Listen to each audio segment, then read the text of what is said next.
এখনো গণতন্ত্রের সংগ্রাম কিন্তু শেষ হয় নাই।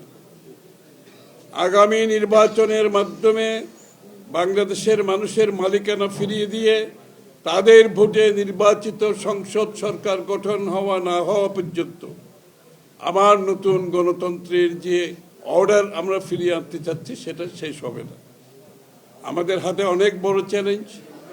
আন্দোলন এখনো শেষ হয় নাই, গণতন্ত্রের সংগ্রাম এখনো শেষ হয় নাই। এই সময়ে যারা আমাদের সাথে বিগত আন্দোলনে দীর্ঘ সময় ধরে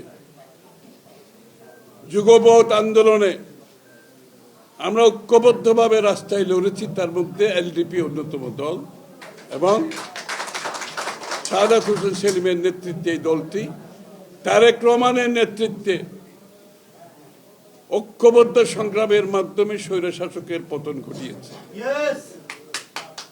যত সৈনিক রাস্তায় ছিল তার মধ্যে সাদাত হোসেন সেলিম এবং তার দল আমাদের পাশে লড়েছে রাস্তায় থেকে।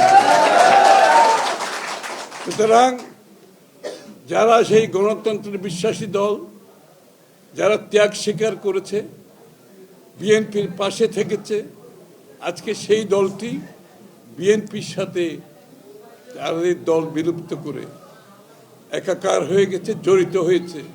বিএনপির আদর্শ উদ্দেশ্যে বিশ্বাস করে, বিএনপির উপর আস্থা রেখে আগামীর যে বাংলাদেশ করার স্বপ্ন তারেক রহমান সাহেব দেখছেন, সেই বিশ্বাস রেখে আজকে আমরা এক জায়গায় এসে দাঁড়িয়েছি।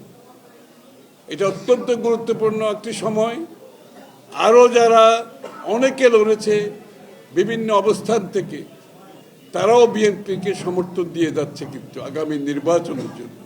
এই মনোনয়ন সাদাত হোসেন সেলিম অর্জন করেছে। তার দীর্ঘ সংগ্রাম অবদানে বিএনপির পাশে থেকে তারেক রহমানের নেতৃত্বে সে এই আন্দোলনে আমাদের সহযোগী ছিল। সুতরাং তার অবদানকে মাথায় রেখে, তার সাহসী ভূমিকাকে মাথায় রেখে দলের পক্ষ থেকে আমাদের ধানের শীষের পক্ষে সে আগামী নির্বাচনে ইনশাআল্লাহ লড়বে এবং জয়ী হয়ে আসবে। এটা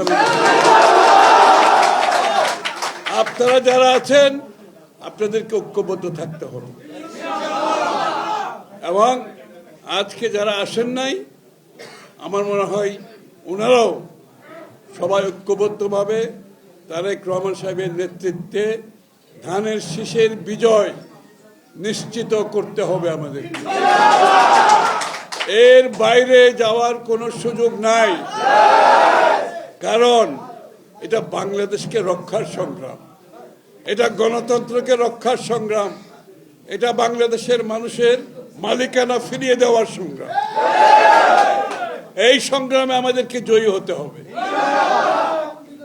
সবাই একসাথে ঐক্যবদ্ধভাবে, মিলিতভাবে, সম্মিলিতভাবে আগামী নির্বাচনের দিকে এগিয়ে যেতে হবে। সুতরাং মান অভিমান এগুলো থাকবে রাজনীতিতে, এগুলো সবসময় ছিল, আছে এবং ভবিষ্যতেও থাকবে। তো মান অভিমান দিয়ে আমার মূল যে উদ্দেশ্য সেখান থেকে আমরা সরে দাঁড়াতে পারবো না। ওই জায়গায় আমাদেরকে ঐক্যবদ্ধ থাকতে হবে। আমাদের নিজেদের মধ্যে মান অভিমান থাকতে পারে,